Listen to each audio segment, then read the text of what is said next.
네, 오늘의 정치권 이슈 짚어보겠습니다. 국민의힘 김병민 최고위원, 민주당 한민수 대변인 나오셨습니다. 어서 오십시오. 안녕하세요. 지난주 중반쯤 터졌던 민주당 전당대회에서 돈봉투가 뿌려졌다는 의혹. 오늘 이재명 대표가 공식적으로 사과를 했습니다. 오늘 최고위 화면부터 보고 대담 이어가도록 하겠습니다.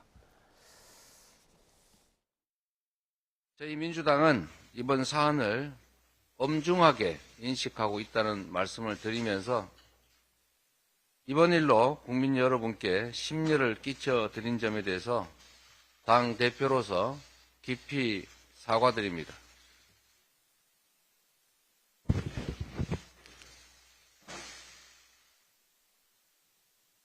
당은 정확한 사실규명과 빠른 사태 수습을 위해서 노력하겠습니다.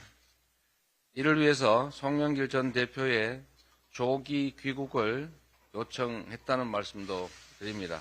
확인된 사실관계에 따라서 그에 상응하는 책임과 조치를 다할 것이고,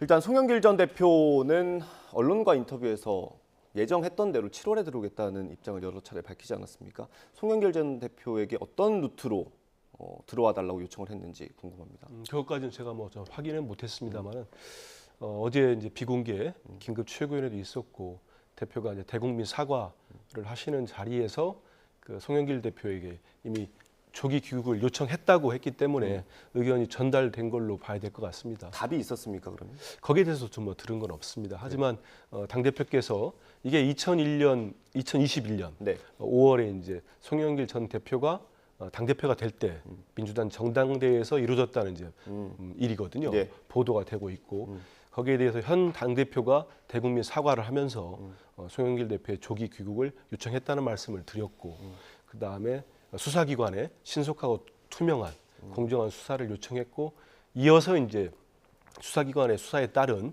응당한 책임과 조치를 한 다음에 재발 방지책까지 마련하겠다고 말씀을 했습니다. 그렇기 때문에 거기에 따라서 민주당은 절차를 밟아갈 거고요. 송 대표께서도 이런 입장을 전달받았으니까 송영길 대표가 또 다선 중진에다가 네.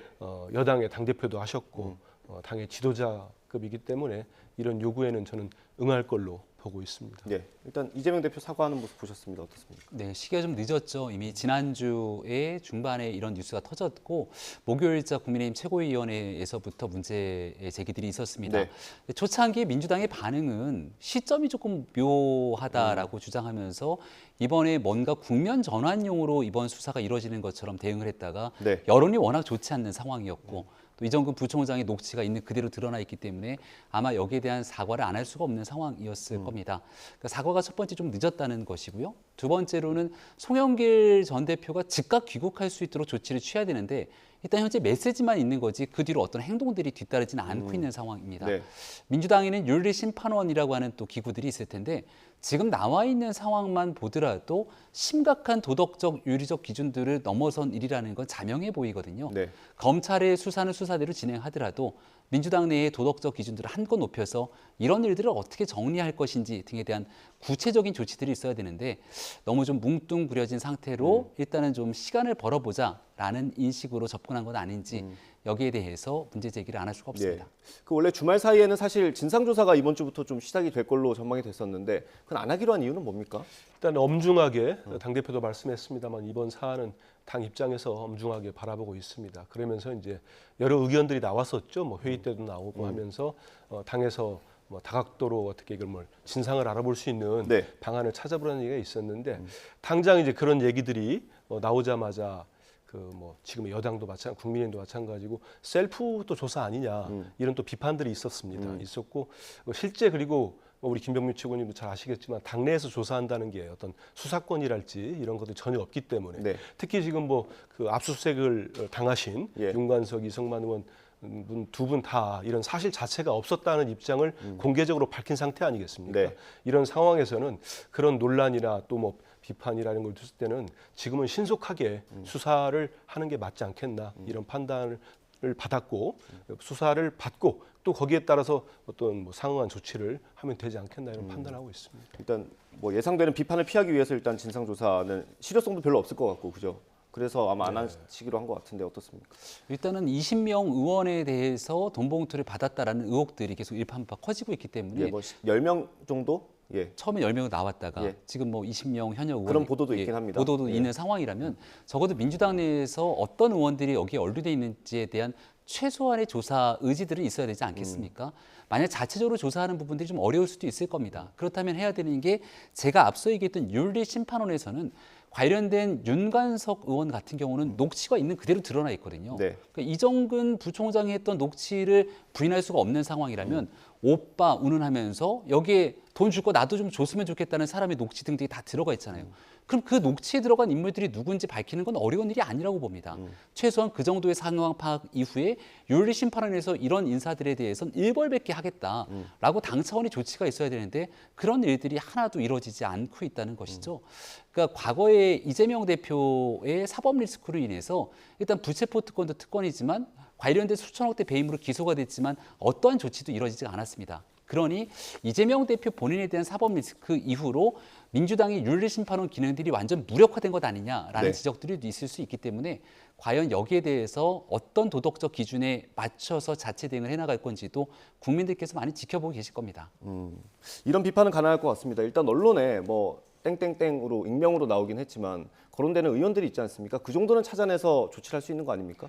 근데 지금 말씀드린 것처럼 그 의원들께서 어떤 지금 녹취 파일이 돌아다니면서 이제 이게 무슨 얘기지 이렇게 해서 관심을 갖고 의혹을 제기하고 있는 상황인데요. 거기 나왔던 의원들 중에 본인이 해당 안 되는 분도 있을 거예요. 왜냐하면 거기에 해당 안 되고 예를 들어서 이정근 사무부총장 일방적으로 얘기할 수 있는 것들도 있을 거고 네. 진위가 확인이 안 된 거죠. 사실관계를 근데 당에서 알아본다는 사실관계라는 게 사실 한계가 많이 있습니다. 예. 그리고 해당되는 의원들께서도 이미 입장을 통해서 이건 전혀 사실이 아니다. 녹취 파일 자체도 이건 뭐 여러 가지가 섞여 있는 것 같다. 이런 입장들을 냈기 때문에 이럴 때 만약에 민주당에서 뭐 이렇게 조사를 자체적으로 하겠다면 뭐 당연히 국민의힘에서는 이걸 시간 끌려고 한다. 이건 방탄을 위한 셀프 조사다. 당연히 비판하지 않았습니까? 주말 사이에서도 네. 뭐 당내에서 민주당에서 의견이 나오니까 그래서 이거는 뭐 정쟁으로 뭐 그런 비판을 또 공격을 하려고 하겠어요. 하지만 그것보다는 이번에 이재명 대표가 오늘 입장문을 내면서 정확하게 전달을 메시지를 했습니다. 네. 국민들께 당의 책임자로서 죄송하다는 말씀을 드리고 고개를 숙였고 상응한 수사기관이 빨리 조사를 해라. 예. 정치적 배려 없이 신속하게 투명하게 조사를 하고 그 조사 결과에 따라 상응한 조치 책임을 묻겠다. 예. 그 다음에 이제 그 재발 방지책 근본적으로 네. 이걸 찾아가겠다고 하니까요. 이걸 좀 국민들께서 좀 지켜봐 주시고 자꾸 이제 윤리 심판을 얘기하는데 저는 뭐 여당에는 윤리 심판원 자체가 지금 없지 않습니까? 그래서 예, 뭐 조만간 꾸려질 예정이죠. 예. 최고위원들 아예 징계 자체를 못 하고 있으니까 우리 당 얘기인데 아무튼 조금 더 합리적으로 봐주시면 좋겠습니다. 요거 하나 더 여쭤보겠습니다. 송영길 전 대표, 그러니까 송영길 대표 체제일 때 부동산 관련 의혹들이 막 쏟아지면서 당시에 송영길 대표가 직접 그 거론되는 의원들에게 탈당을 권유한 적이 있지 않습니까? 이 정도의 조치는 나올 수 있는 거 아니에요? 지금 상태에서도? 아 이거 지금 검찰 수사 부분요. 예. 이건 좀 진위나 사실관계를 먼저 확인을 좀 하는 게 중요할 것 같습니다. 왜냐하면 그 당시에도 그런 조치 있은 이후에 사실 여러 명의 의원들이 제가 알기로는 거의 대부분이 이제 무혐의로 네. 경찰 수사에 나왔습니다. 그다음에 복당을 했는데 그래서 그때도 당시 이제 말들이 좀 있었어요. 근데 이거는 또 이제 검찰이 다른 사건도 아니고 전당대회 때 돈봉투가 주고받았다는 의혹이 제기된 사건 아니겠습니까? 이런 또 경중의 문제도 있기 때문에 이거야말로 조금 더 치밀하게 수사가 이루어진 다음에 조치를 하는 게 맞지 않겠나는 생각을 하게 됩니다. 뭐 일각에서는 이재명 대표 자신 스스로 지금 사법 리스크에 맞닥뜨려 있기 때문에 좀 적극적으로 조치를 못하는 것 같다 이런 분석도 있던데요.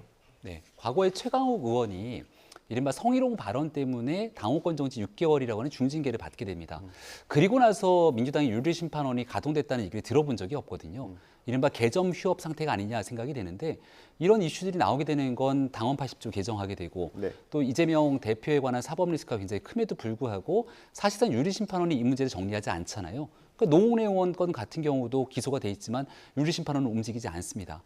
조금 전에 나왔던 부동산 얘기가 과거 대통령 선거 전으로 돌아가게 되는데 그때 이제 LH 부동산 파문으로 인해서 부동산 이슈가 이제 컸을 때거든요. 네. 기억해 보시면 윤희숙 전 의원 같은 경우는 본인 부친에게 제기되는 의혹만으로 본인의 의원직을 아예 던져버리게 됐습니다.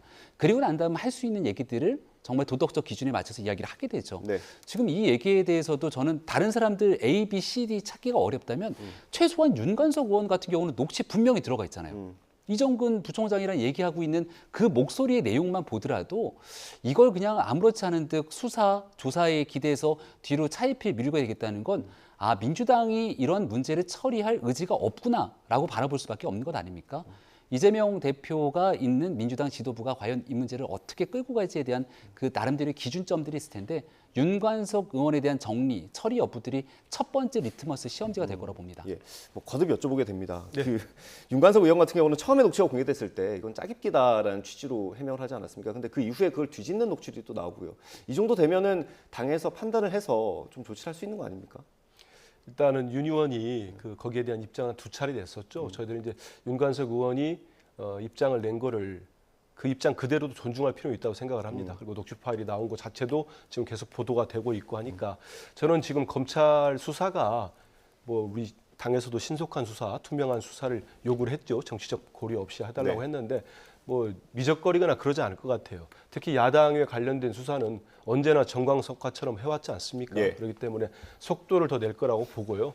뭐 형평성 있는 수사가 이루어질 거라고 믿고 있고 또 정확한 수사, 그 수사 결과 글쎄요 오래 걸리지 않을 것 같습니다. 그래서 검찰이 수사에 따라서 또 해당되는 의원이 있으면 또 소환을 하거나 수사를 하지 않겠습니까?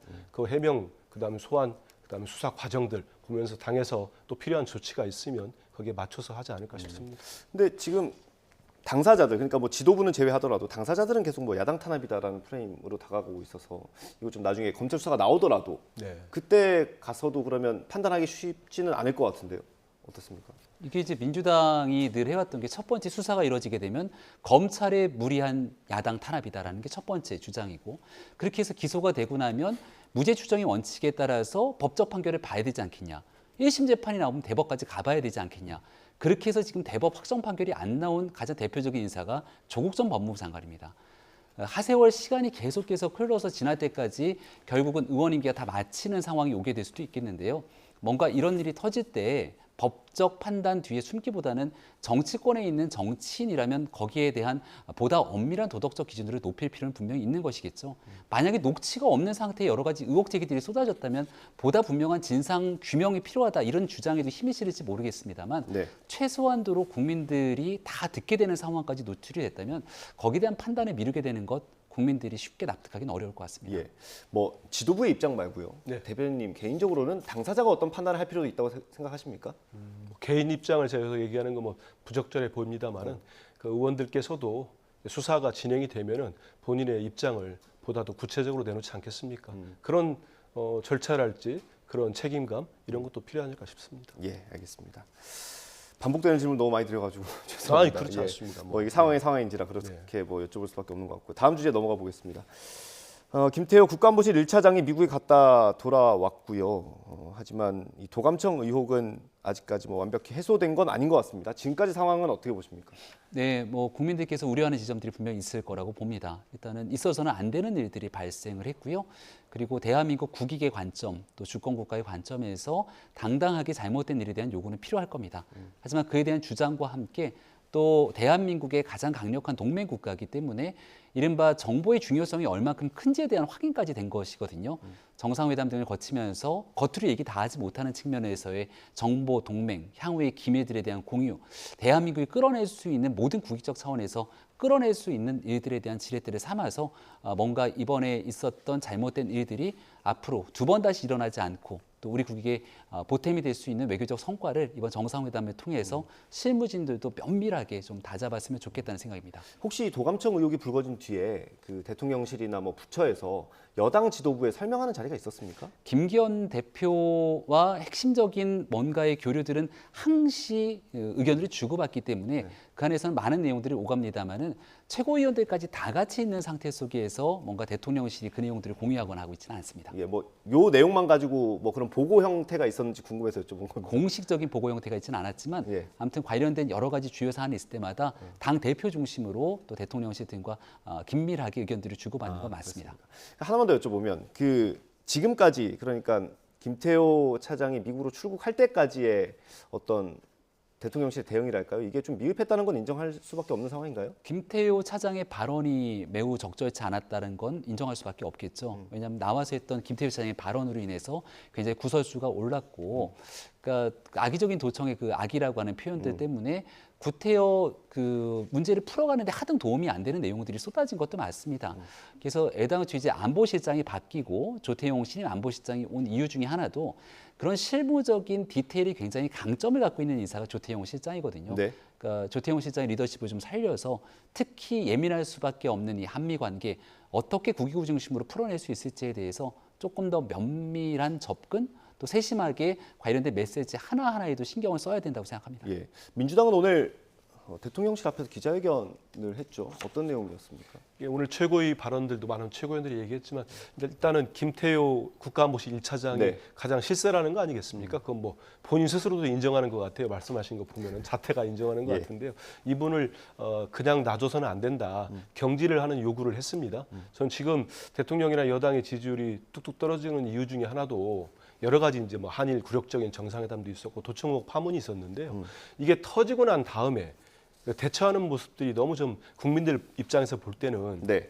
너무 저자세나 아니면 축소를 한다. 축소를 하려고 한다. 이런 비판을 할 수밖에 없는 상황인 것 같아요. 그 중심에 또 김태호 1차장이 있습니다. 보니까 이분이 발생하자마자 한미 국방장관 간의 대화를 해가지고 상당 부분 위조됐다. 그리고 도감촉 의혹은 없었다.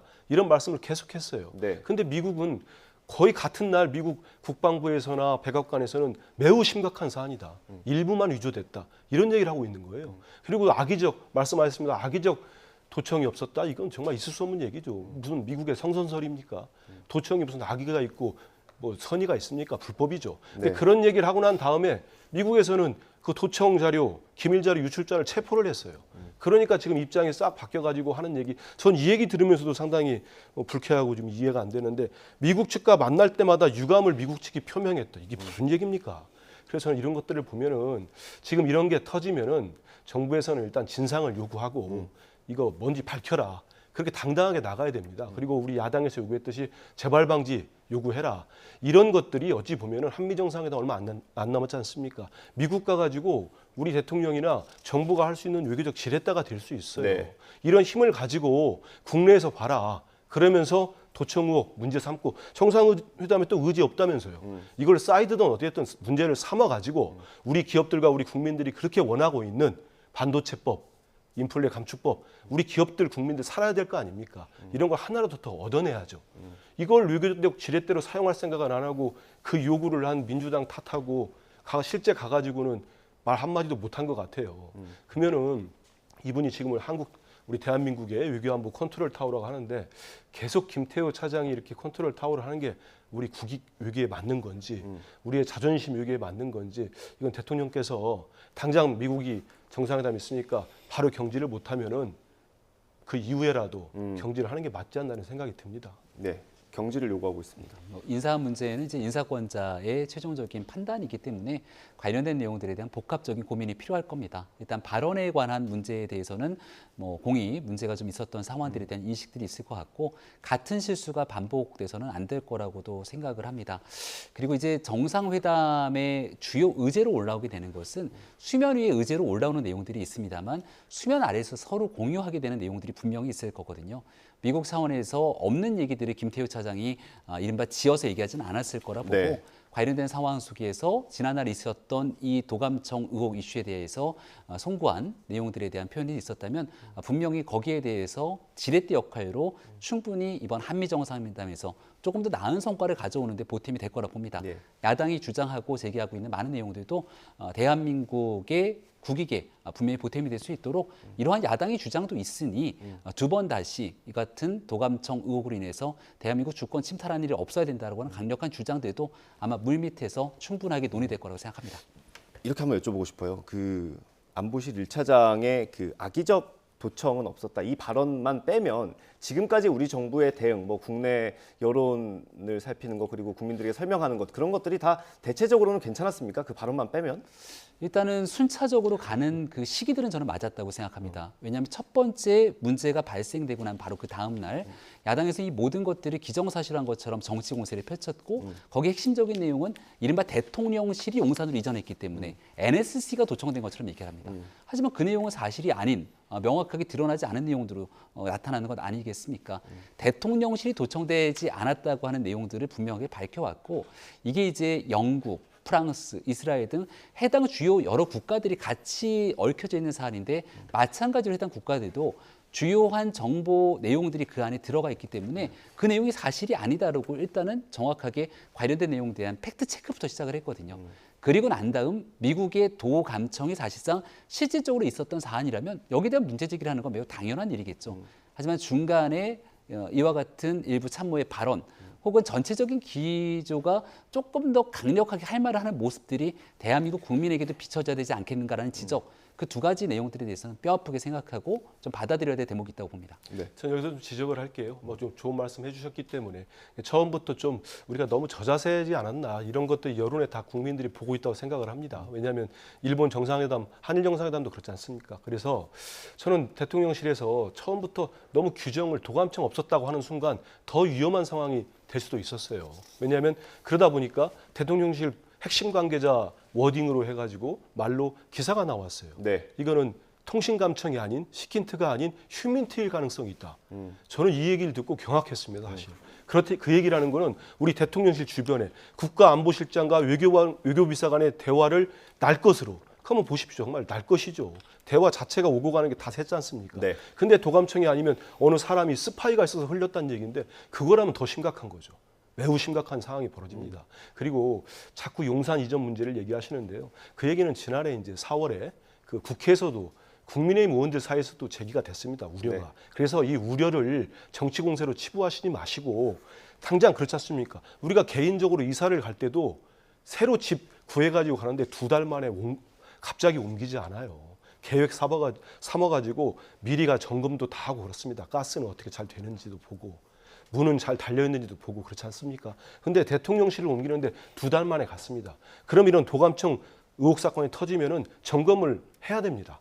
물론 지금도 저는 점검하고 있을 거라고 믿고 네. 있는데 이거를 야당의 그냥 정치 공세나 치부하지 마시고 이런 우려가 나왔으면은 어디서부터 샜는지 정말로 그분들의 휴대전화가 도청이 된 건지 사람이 흘린 건지 아니면 대통령실 NSC 내에서 도청이 됐는지 이걸 파악을 해서 국민들께 모든 게 기밀이면 밝히지 못하더라도 내부 단속 제대로 하시고 지금이라도 제대로 방어막 그다음에 안전 대책 세우시기를 꼭 건의드립니다. 예.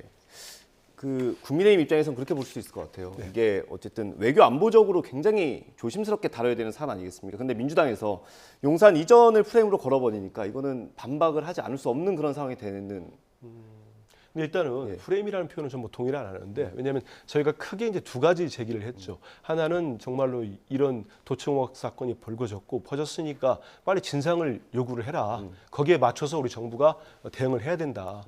아니 한미동맹 정말 중요하고 우리는 우방 아닙니까? 근데 우리 우방이라고 믿었던 미국이 옆에 살면서 우리 안방을 들여다보고 있다면은 사실 그건 주권 침해의 문제인 겁니다. 아무리 뭐 정보 전쟁이라고 하더라도 그거와 이건 다른 문제거든요. 그렇게 접근하길 바랬는데 지금 좀 전에 얘기했듯이 김태우 차장으로 비롯한 또 박진 장관이랄지 이런 외교안보 라인이 처음에 지금도 마찬가지입니다만 당당하게 좀 요구를 많이 못했던 측면이 있어요. 네. 또 하나는 이 도감청 의혹이 불거진 근본 원인이 뭐냐 제대로 대책을 세워라 이런 투 트랙으로 저희들이 접근했다는 말씀드립니다. 알겠습니다. 국민들은 이거를 어떻게 보고 있는지 저희가 오늘 나온 여론조사를 준비했습니다. 그래픽 준비되면 좀 띄워주시겠습니까? 미디어 트리뷴 의뢰로 리얼미터가 조사한 결과입니다. 전국에 있는 만 18세 이상 2,506명을 조사한 결과고요. 네, 부정평가 63.4%고요. 긍정평가가 33.6%입니다. 긍정평가는 떨어졌고 부정평가는 올랐습니다. 어떻게 진단하십니까? 네, 리얼미터 이제 월요일에 조사 결과를 ARS 기반으로 내고요. 네. 금요일에는 갤럽에서 전화 면접 기반으로 조사를 냅니다. 네. 뭐 두 여론조사 공이 이제 추세 흐름을 볼 필요가 있는데 네. 대통령 국정 운영에 대한 부정평가가 조금씩 늘고 있는 상태고 긍정평가가 줄고 있죠. 아마도 많은 평가 지표에 대한 분석을 하게 되면 과거에 있었던 한일 정상회담부터 외교적인 이슈, 문제들에 대한 미온적인 대처, 추가적으로 좀 디테일하게 잘 잡아 나가야 되는 문제점들에 대한 지적들이 같이 쏟아져 나온 것 같고 또 단순히 대통령실의 문제뿐 아니라 이제 지금 집권당의 문제도 같이 함께 맞물려 있게 되는데요. 집권당에 나왔던 여러 가지 이 실언이나 잘못된 일들이 같이 서로 상호작용을 하고 있는 상태인 것 같습니다. 반면에 이제 대통령과 정부에 대한 비판하게 되는 게 야당의 몫이기 때문에 대통령의 지지율이 좀 내려가게 된다면 여당의 지지율이 함께 내려가면서 야당의 지지율이 소폭 반등하게 되는 상황이 나오게 되는데 무엇보다 이런 지지율에 나와 있는 현재 지표를 보면서 국민들 눈높이에 맞춰서 해야 되는 무거운 책임감들을 느낍니다. 결과적으로 잘못된 일들에 대한 분명한 인정 그리고 거기에 대해서 추가적으로 어떻게 보완 조치해 나갈 것인지 그리고 더 나아가서 국민의 삶이 매우 어려운 일이기 때문에 민생 중심으로 힘이 되는 정치를 보여주기 위한 저희의 노력, 이 복합적인 고민들을 계속하고 있습니다. 네. 혹시 지역별 지지율도 준비가 됐을까요? 예, 지역별 지지율도 한번 볼게요. 네, 대통령의 국정 운영이 어떤지 물었는데 지역별로는 이렇게 답을 했습니다. 뭐 유심히 봐야 될 게 어쨌든 PK, TK 아니겠습니까? 대구, 경북 같은 경우도 지금 잘한다는 평가가 1%포인트, 그러니까 거의 붙어 있습니다. 부울경 같은 경우는 못한다는 평가가 더 많고요. 네. 좀 안 좋은 신호죠. 분명히 잘해야 되는 절대적인 사명감들을 갖고 있다고 생각하고요. 이른바 지금 현재 내용, 그러니까 과거에 이 정부 처음에 이제 대통령을 뽑고 지방선거에서 지지했다가 지금 다소 유보적인 상태로 무당층으로 빠져 있는 경우들이 상당히 존재합니다. 네. 특히 대구, 경북 지역이나 부산, 울산, 경남 같은 전통적인 지지층들의 지역 같은 경우는 좀 잘했으면 좋겠다라고 하는 애정어린 비판의 목소리에서 빠진 경우들도 상당하거든요. 그러니까 그럴 때는 저희가 지금보다 조금 더 잘하는 모습들로 거기에 대한 눈높이를 맞춰줬을 때 지지율들이 좀 움직일 수 있을 거라 생각하고 이것보다 조금 더 중요한 것은 이제 수도권의 민심인데 네. 수도권의 민심은 적정 수준 자리에서 다시 회복되기는 조금 더 많은 시간이 걸릴 수밖에 없을 겁니다. 이른바 정권 교체를 통해서 민주당의 지난 정권에 대한 정말 말도 안 되는 상황이라고 생각했기 때문에 정권 교체를 했는데 그 뒤에 이 정부 출범하고 난 다음 제대로 된 효능감을 갖지 못한다라고 하는 지적들 때문에 지금 빠져 있는 측들이 많거든요. 네. 그 중도 무당층의 마음을 얻기 위해서는 보다 더 혁신적이고 정말 처절한 노력들이 수반돼야 된다는 생각을 갖고 움직이고 있다고 말씀을 드립니다. 그 지도부에 좀 위기 의식이 아무래도 있을 분명히 수밖에 있습니다. 예, 네. 알겠습니다. 정당 지지도 그래픽 있을까요? 네, 민주당 지지율이 좀 소폭 올랐습니다. 국민의힘은 떨어졌고 민주당은 올랐는데 뭐 반사이익을 좀 얻는 것 같습니다. 뭐 다음 주에는 좀 떨어질 수도 있겠지만 이게 돈봉투 사건 같은 경우는 아직 반영이 안 됐다라고 지금 리얼미터는 보는 것 같고요. 어떻습니까? 저는 기본적으로 여론이라는 거는 큰 강물, 강이 흐르고 있고 그 강물 위에 있는 물결이라고 생각을 합니다. 그렇기 때문에 강이 거슬러 올라가지 못하기 때문에 큰 흐름은 있을 겁니다. 네. 그게 정부에 대한 심판이 됐든 야당에 대한 견제가 됐든 다 있을 겁니다. 있고 그 위에 있는 물결들은 왼쪽으로 치기도 하고 오른쪽으로 치기도 합니다. 저게 지금 당장 저 조사만 보면은 예. 우리 민주당 지지율이 뭐 거의 거의 과반에 50%에 가깝습니다. 가깝기 때문에 좋아하시는 우리 당원들도 계시고 지지자들도 있겠습니다만은 저는 이럴 때일수록 더 낮은 자세가 중요하고요. 지금 뭐 우리 김 의원께서 잘 짚어주셨기 때문에 뭐 더 첨부 안 하겠습니다만 여러 가지 이제 대통령과 여당의 악재들이 있었지 않습니까? 특히 뭐 외교적 악재, 대처 문제도 있었고 국민의힘 내부에 있는 최고위원들 간의 이제 어떤 실언이랄지 막말들이 연이어 나오는 것에 대해서 국민들이 싫어하신 것들이 여론에 반영됐다고 봅니다. 그럼 역으로 따지면 우리 민주당 내에서도 우리 뭐 의원들이 됐던 지도부가 됐던 국민과 동떨어진 얘기하면은 또 국민들께서 회초리를 들 수 있다고 생각을 합니다. 그렇기 때문에 언제나 낮은 자세 그리고 국민들과 동떨어진 얘기 해가지고는 도저히 같이 갈 수가 없습니다. 그래서 저 결과가 나왔다고 해서 저희들이 지금 이렇게 생각하니까 더 잘해야겠다 이런 생각을 정말 거짓말이 아니고 그렇게 각오를 다진다는 말씀을 드리고요.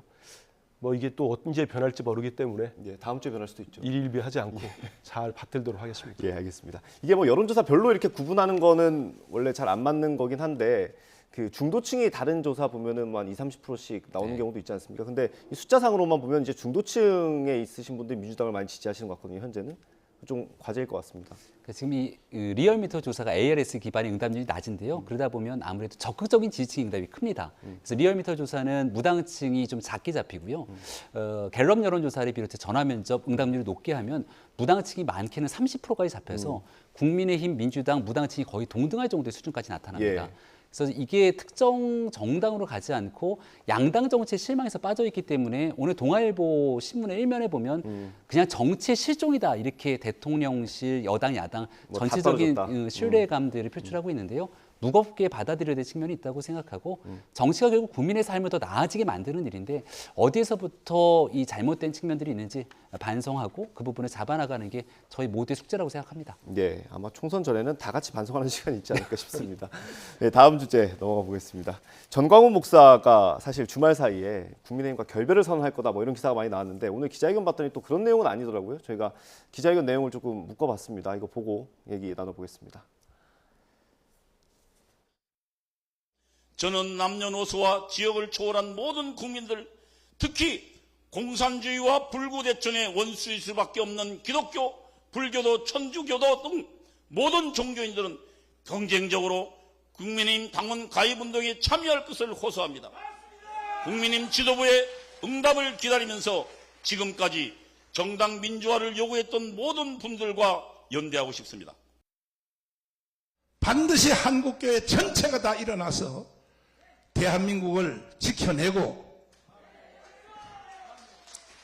자유통일이 완성될 때까지 어떠한 핍박과 어떠한 조롱이 옴에도 불구하고 목숨 걸고 우리는 이 일을 해낼 것입니다. 저도 기자회견 내용을 다 보지는 못했고요. 저희가 요약을 해서 보여드렸는데 어떻습니까? 이게 결별 선언은 아닌 것 같고요. 내가 앞으로 더 영향력을 행사해보겠다 이런 취지로 들리기도 하거든요. 네, 크게 뭐 유익한 내용도 없고요. 유의미한 상황이 아니어서 저는 별로 뉴스에서 다를 만한 뉴스 가치는 없다고 생각을 합니다. 예, 저희가 선정을 잘못했습니다. 아니면 언론에서는 이제 관심을 갖고들 예. 많이들 보도를 하는데 국민의힘의 최고위원으로 있는 제 입장에서 바라봤을 때는 관련된 내용들이 그때그때 말이 바뀌지 않습니까? 말씀하셨던 것처럼 결별 선언을 하겠다고 했다가 또 내용을 들어보면 전혀 다른 얘기들이 나오게 되고 구태여 이런 뉴스들을 갖고 소비되지 않도록 저희가 더 정치를 참 잘해야겠다라고 하는 생각을 갖고 있고요. 국민의힘과 아무 관계가 없는 상황이기 때문에 저희는 당원들과 또 국민들이 갖고 있는 그 힘을 믿고 열심히 뚜벅뚜벅 전진해 나가려고 합니다. 예, 뭐 다른 깜짝 내용이 놀랐습니다. 예. 왜냐하면 이미 예고된 보도 보면은 국민의힘과 손절, 뭐 결별하겠다고 했는데 예. 지금 국민의힘 당원 가입 운동을 하시겠다는 것 같아요. 예. 더 들어가서 국민의힘을 뭐 이런 표현이 맞는지 모르겠어서 자기 것으로 만들겠다 이렇게까지 보이는데 저는 아까도 우리 좀 전에도 이제 중도층 우리 앵커께서 물어보시고 여론조사를 봤는데 이런 모습들이 지금 대통령과 여당에 대한 중도층의 자꾸 지지율이 떨어져 나가는 큰 요인 중에 하나라고 봅니다. 네. 당장 홍준표 대구시장이 가만히 있으시겠습니까? 이게 제가 아까 전에도 말씀드렸습니다마는 일단은 순서가 잘못됐어요. 정광훈 목사님처럼 극우 세력 이분들과 손절을 하고 그다음 김재원 최고위원도 여기 가서 막말하지 않았습니까? 강한 징계를 하고 그다음에 홍준표 대구시장이 제가 볼 때는 이번에는 맞는 말씀 많이 했던데 예전과 다르게 그러면 쓴소리 한다고 받아들이든지 그럼에도 불구하고 좀 부담스러운 김기현 대표가 해촉을 하든지 상임고문서 해야 되는데 선유가 완전히 바뀐 상태에서 이런 또 정광훈 목사가 지금 저런 메시지를 던져놨습니다. 그러면 국민들을 보실 때 국민의힘이 진짜 정광훈 목사와 결연할 수 있을지 절단 끊어낼 수 있을지 손절할 수 있을지 전 못 믿을 것 같아요. 예. 이런 모습 보면 볼수록 전 여당의 내용도 더 깊어지고 계속 끌려 들어가고 그러면 중도 성향의 그 국민들께서는 더욱더 국민의힘에게 실망을 하는 그런 아주 안 좋은 영향을 미칠 것 같습니다. 예, 그 오늘 기자회견에서 국민의힘 지도부의 응답을 기다린다고 했는데 답을 해주실 수 있습니까? 이렇게 한 마디 두 마디 할 때마다 응답하게 되는 게 이른바 민주당이 제기하고 있는 것처럼 전광훈 목사와의 프레임에 말려드는 일이라고 생각하고요. 다시금 말씀드리지만 국민의힘과 아무 관계가 없는 정당이고 다른 정당들을 갖고 있는 인사들입니다. 네. 그리고 여기에 대해서 지금 애당초부터 문제가 불거지지 않도록 했었어야 되는데 이른바 김재원 최고위원의 발언 때문에 사실상 설화가 얽혀 있던 거거든요. 국민의힘은 윤리위원장을 선임했고 네. 또 조속히 나머지 위원들까지 선임이 되고 나면 어떤 누구든지 간에 윤리위원회에서 관련된 일들에 대한 적합한 처분들이 진행이 될 겁니다. 그래서 제가 앞서 민주당이 윤리심판원 개점 휴업 상태로 있으면 안 되고 발언에 관한 문제도 저희는 관련된 내용 속에서 혹시나 국민 눈높이에 맞지 않다면 여기에 대해서 엄격하게 처리될 수 있는 기준들을 세워나가고 있는데 네. 부정부패에 연루된 인사들에 대해서 민주당도 좀 각성하고 윤리심판원 재기능을 할 수 있길 바랍니다.